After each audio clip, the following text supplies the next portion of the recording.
It's Friday again, and I'm Mindy Caliguire. We're here with Soulcare and the team to spend some time reflecting on the past week and offering you space to kind of connect with yourself. We want to get to know you more. There's more and more people who are connecting with what we're doing, and we'd love to know like who you are, where you're calling in from, that kind of stuff. And then, yeah, we'll offer a couple updates of what's going on in our world too. But mostly, we want to create this rhythm, this practice of pausing at the end of a week, getting to hear from maybe a few other people, and inviting God to bring to our memory some of the things that we want to celebrate. We also usually tuck a couple weekly wins in here, so that's a fun thing as well. So, again, my name is Mindy Caliguire, and if you're joining us now or at some point when you grab this, drop your name in our chat. Let us know that you're here, and to the extent we can, we'll be interactive. We love doing that. So this is part of a practice, again, that we are building into our weekly rhythm and then inviting you to join us in it. This practice of reflection, sort of at the end of an end of a week. For us, it's on a Friday in the middle of the afternoon, but it could be any time of day, or if you're seeing this at some point in the future, it could be not just a different time of day, it could be actual different day of the week. But it's still an important practice to pause and invite God to remind us of some of the things we want to pay attention to from what's happened in this past week. So wherever you are, wherever you're at, whatever's going on for you, welcome. Do please let us know who you are and where you're calling in from or joining us from.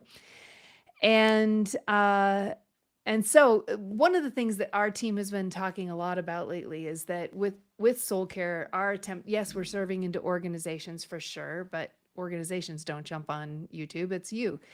And when we think about what we're offering pathways, practices, and guides. And all three of those are really important to us. All three of them are important to the spiritual life. So pathways, kind of knowing where am I and what's the right next step. Practices, how do we create space in our lives for God to shape and reshape who we are at the core of our being? How is that part of our spiritual formation? And then guides. We all need guides on the journey who are walking with us. So that's a big part of what we as a team do at Soulcare. And so we'll be focusing on a couple different practices today and maybe taking some time to do them together. So, as we've done each week, as we have these times, we want to start out with this practice of reflection and quieting ourselves a little bit, getting yourself comfortable, maybe putting both feet on the floor, taking a few deep breaths, reconnecting with God who is with you, recognizing that God is with you right wherever you are. And if it's available to you and you want to shut your eyes and just sort of breathe for a few seconds, just rest. Rest in his good care. Maybe think back on some of the events of your past week. For me, I know we had guests here, lots of different guests. We've had team meetings. We've had guests, like friends, just hanging out for dinner. Just a lot of different things. Had some wild animals showing up on the land here, which was wild.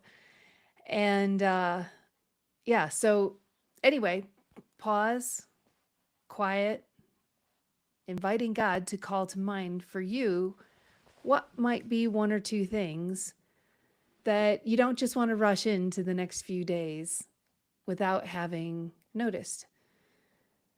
One of the sabbatical retreat guests that was here this past week had a really significant encounter with God around the passage in Isaiah 43, where God says, "Behold, I'm doing a new thing.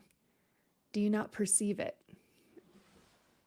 He's making a way in the desert and streams, or provision or refreshment in the wasteland. And that kind of haunting question of, do you not perceive it, coupled with the fact that God, I believe it's God's nature, God's character. He's always doing a new thing. God is always, always, always doing a new thing. So this is a time to perceive it. This is a time to look back on the week and say, what has been new? Where have I seen God's hand? Or maybe there's, it's easy to notice and celebrate the happy things, but maybe there's something that was hard about this past week. So again, I'm just going to leave it quiet for a little bit, and then I'll call us back together in just a minute.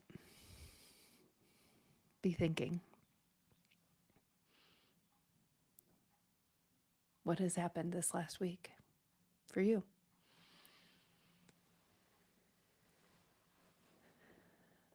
So let's pull back together here. Thanks for taking a minute to do that in a digital way. Here we are connecting in the oddest but most really glorious ways. What were some things that you noticed? If you're joining us live, go ahead and share those in our chat. And if you're watching this at some point in the future, but you have a thing that you've noticed, go ahead and drop it in the chat. We'd love to hear from you. For me, one of the things that came to mind, again, it kind of relates to that, do you not perceive it? And it does have an edge to the sort of harder things that can happen in life, as well as things we can celebrate. But in order to get there, I have to kind of tell a little bit of a story of context. And I think if you've been with us before, you know I'm at our office, my office here in Boulder, Colorado, and we have a property here we call Whisper Ranch. And we use it for a lot of different things, but my own office space is just like a little one room. We call it the Dream Shed, where the Soulcare World headquarters are. And this land, is many acres on a road in Boulder that was heavily destroyed in many parts. Gosh, how long ago now? About a year and a half, 2.5 years. I've got my years all wrong. It was in December of 2021, almost 2022. So I guess almost 2.5 years now. And it's taken that long to kind of get my head back on straight. It was deeply impacting to our community. The fire was called the Marshall Fire. And over the span of less than 12 hours, I think 1,100 homes have been burned. There was 100-mile-per-hour winds and massive devastation in our community. And it was thankfully, by God's grace, very little loss of life. And they had evacuated, I think somewhere of 30,000 people had been evacuated in a matter of very short time. And the police were incredibly brave and moving out people. And I mean, it's been an amazing journey and story. And dozens, hundreds really, of trees that are on our land were among the things that had burned that day. And I can look out and see them here. And they, that we thought initially that we would just cut them down because they were obviously never going to live again. And I wrote about this in a new book that's coming out in September called Ignite Your Soul. And it sort of weaves together the story of the fires that came through here and the devastation, the learnings, the aftermath of what has happened since. But it also weaves that together with my own story of burnout many, many, many years ago. And so kind of connecting those dots, but exploring how a season of burnout and isolation and exhaustion even can be used by God to light a path toward flourishing and caring for your soul. And so hope that'll be helpful to you. But in any case, the land is still severely damaged. All those trees that were burned, initially we thought, oh, well, let's just chop them all down because they're dead. They're never going to live again. And then something odd kind of happened as I was myself just walking around on the property and noticing these blackened, charred trees. And thinking, there's something about them that's actually quite beautiful, almost like an aching beauty. And they almost look like beautiful art that that speaks of loss, that speaks of things that will never return. And I began sort of affectionately referring to that space. And there's one particular clearing that is just full of these dead trees. It used to be a beautiful forest of ponderosa pine, and you couldn't even walk through it. Like, we didn't really know what was on the other side because you couldn't walk through it. The trees were so dense. But then it was just left with just the sand, mostly sand, dirt, and these charred, beautiful but charred trees. And I began referring to it as the Garden of Desolation, and realizing that just sort of sitting there in the Garden of Desolation is actually good for the soul.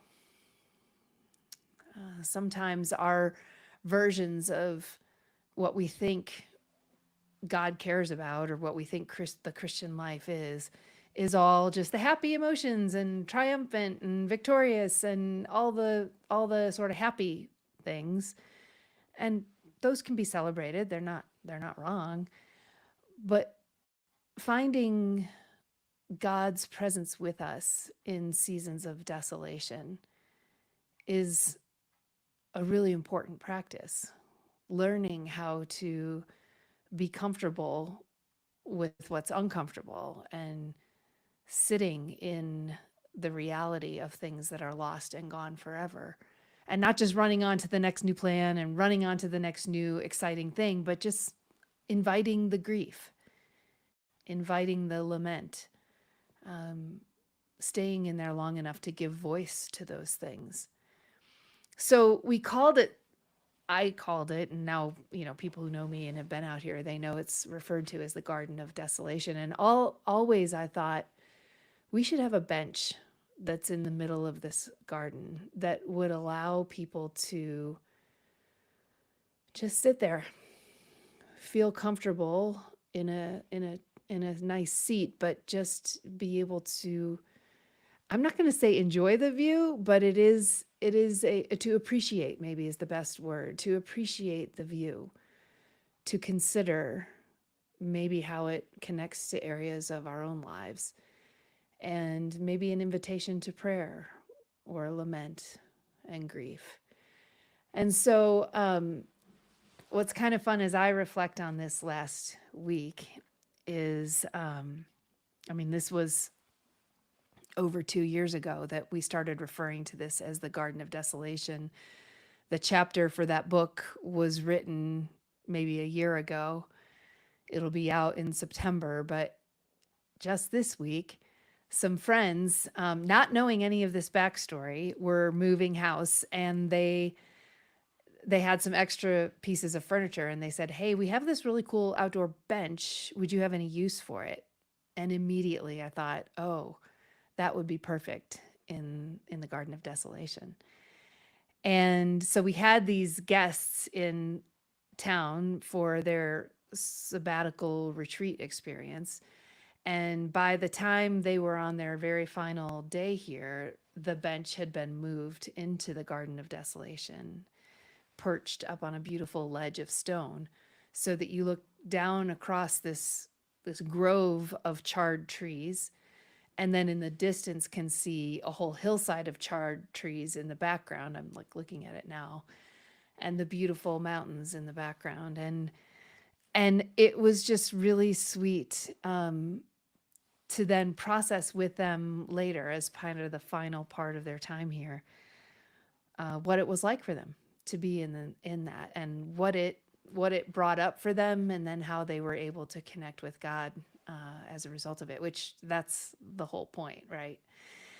So anyway, that's one thing for me that is from this week that I don't think I'm ever going to forget: the beauty of the timing of the arrival of that bench, and guests who were ready to enter into that space and found benefit there. So That's just the one thing I would share. If you're joining us and you have a thing to celebrate from your week, please go ahead and share it, or throw in the chat where you're calling in from or anything like that. But maybe for you, you're in a time of desolation and you're looking around the circumstances of your life and going, like, how is this ever going to turn into anything else? All I see is what's hard and what's not working and maybe what's dead and gone and never coming back.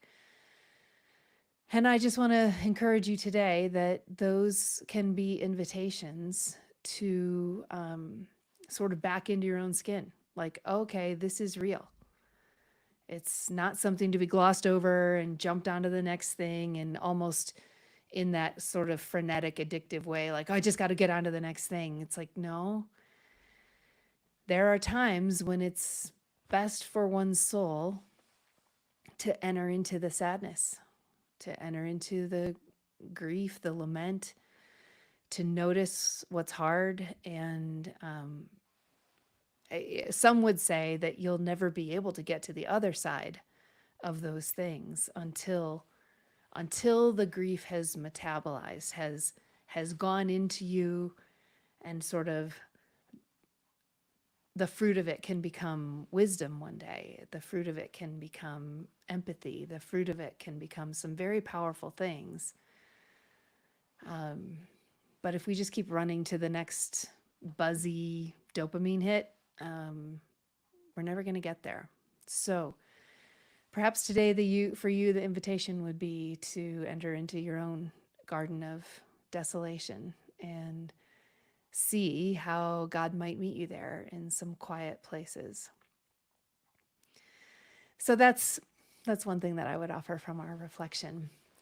A related spiritual practice that I kind of wanted to highlight for you guys today, and that I often recommend, especially for people in roles of leadership. And I think each week we'll probably be talking about a different practice. And so today I wanted to bring up one that I didn't even know that I had sort of fallen into. And I don't know, this isn't a very formal practice name. Like, maybe you can tell us if it has a formal practice name, but I started calling it my daily prayer of surrender. And over the years, it has morphed into different things and in different ways.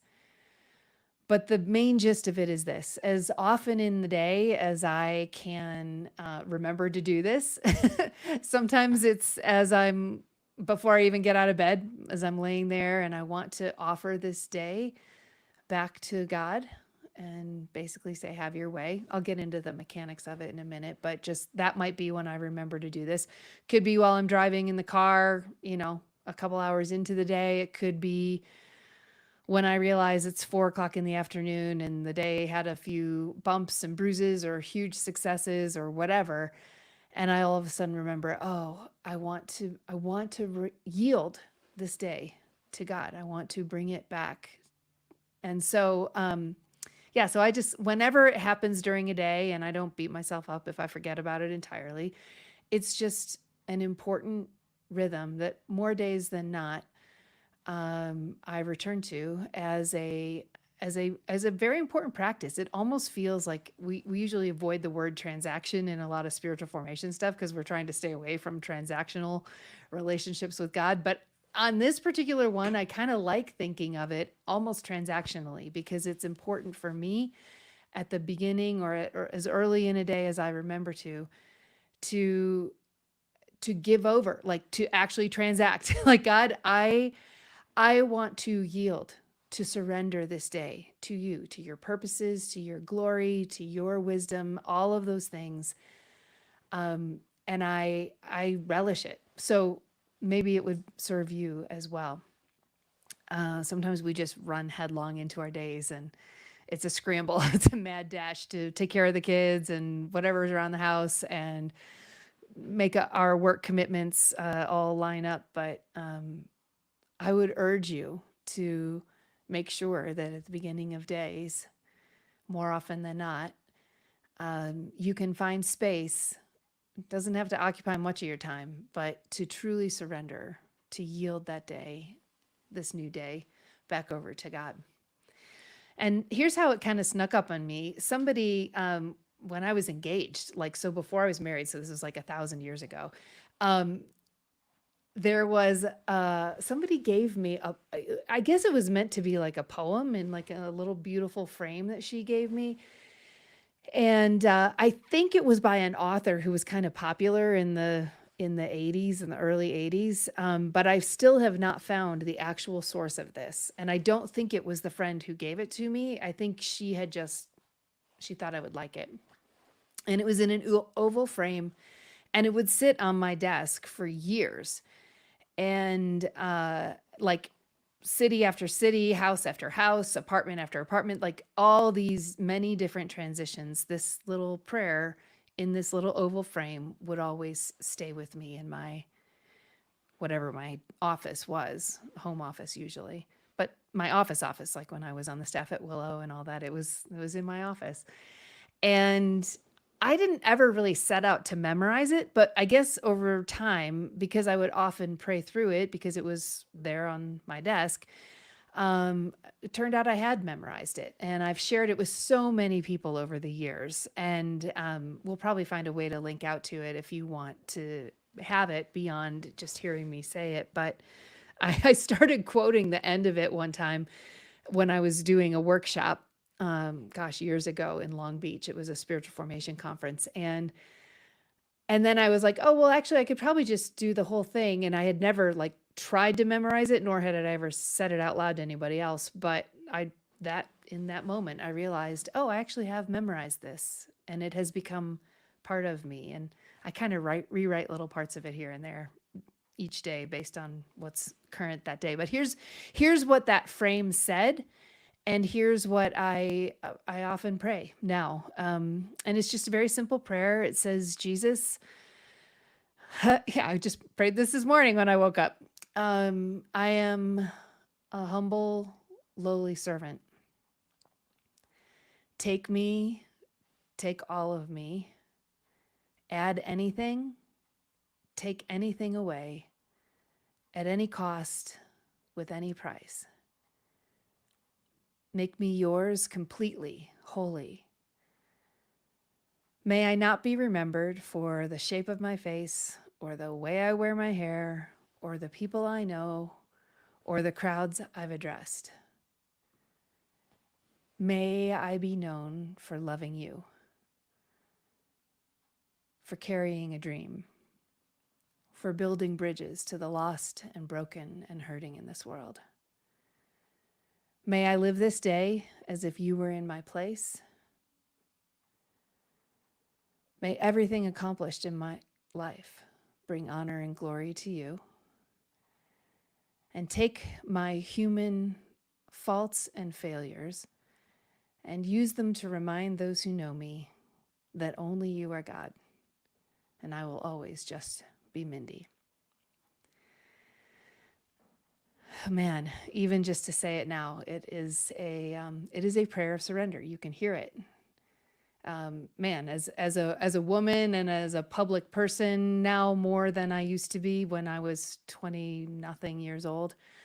I like I didn't really even have a context for, yeah, everybody cares about the shape of their face or the way they wear their hair more than they ought. So it's a good thing to be always saying, may I not be remembered for any of those things.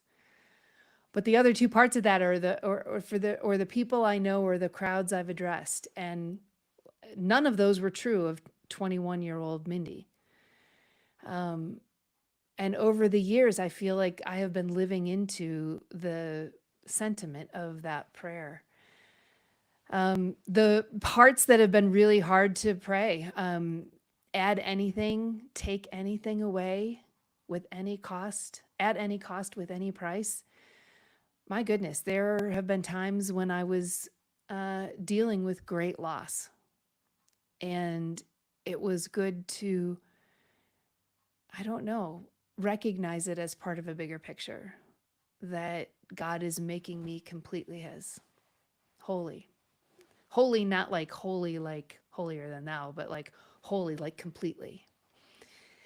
And other parts of it that have been significant over the years, I mean, the whole goal of spiritual formation, that we would be formed in the image of Christ, that we would show up in our circumstances as if Jesus were there in our place. Well, that was embedded in this prayer from when I was 21. Um, and then I think the thing that brought it up the day I was teaching that workshop was I was talking about how leading from a place of humility requires that we hold even our brokenness, our faults, our failures lightly and loosely, but own them. And that idea at the very end, and I've had to choke that one out many times. This prayer is not an easy prayer to pray. You kind of have to kind of choke it out, but it becomes better and better over the years. And in fact, I can feel my body relax when I begin to pray this, because I know this reflects my deepest heart. Whatever is the circumstances, this reflects my deepest heart. And yeah, but to say, take my human faults and failures. Oh yeah, Mindy, you do have those. You have faults and you have failures. And use them to remind those who know me, including me, that only you are God, and I will always just be Mindy. So I have found that I didn't realize it, but I was having this daily prayer of surrender. And this has been a really important practice for decades now. I'm not 21 anymore. And I commend it to you and to anyone, especially no matter what your season of life or what heavy things you may be holding right now. It's a good thing to mindfully take those and place them in God's good care. And yeah, sometimes I'll shift the format and be using the 23rd Psalm as a bit of a structure for a prayer of surrender. Sometimes I'll use the Lord's Prayer, the Our Father, growing up Catholic, but the Lord's Prayer to structure a daily prayer of surrender. But whatever form works for you, whether it's we can make that what was in my frame those many years. What's really interesting? I'll tell you this in a minute. But whatever form works for you, I just commend it to you. Pause at the beginning of the day, as early in the day as you can remember, and just say, God, this day is yours. I'm yours. Have your way. May your kingdom come. May your will be done. Use that daily prayer surrender format or something else that you and God write together, which is awesome. If you have an experience with that, definitely share it with us here. But the last thing I was going to say is this frame that's now 30, I don't know, coming up on 40 years old. Yeah, it's probably 38 years old. The ink that she wrote this in the frame, the prayer starts with, Jesus, I am a humble, lowly servant. Take me, take all of me, add anything, take anything away, that whole thing. And then at the very end, so it says Jesus at the very beginning, and the very last word is, take my faults and failures and use them to remind those who know me that only you are God and I will always just be Mindy. And all of the words in between have faded out from sun exposure or whatever over the years. And now in that oval, which is still in my desk at home, you can see the word Jesus and you can see the word Mindy. And there's something even beautiful about that to me. Anyway, I hope that will be helpful to you. We've had a lot of wins this week, a lot of partnerships that are continuing to unfold. If you have a minute to celebrate and share some wins from your week, we'd welcome you to do that. But other than that, just want to say thanks for joining us. And yeah, we'll see you next week. Take good care. Oh, wait, hold on. Sounds like there's a comment coming in hot. All right. So Ingrid in Atlanta, thank you for joining us. And you're saying that what I'm saying about this sadness and lament is resonating for you. Yeah. It's hard to be here in the desolation, but it's really making me work on my faith. Okay, we will definitely send you. I'm glad that you would love the prayer. We will send it to you. And that whole chapter on the Garden of Desolation may be something that will help for you as well. That's our deep hope. Because let's face it, the world has been a really rough place the last few years, and there's a lot of desolation. And it is not the end of the story, but you have to kind of sit in it for a bit and not alone. Sit in it with God. So thanks, Ingrid. Appreciate it. And team, thanks for letting me know that was in here. Godspeed, friends. We'll see you next week.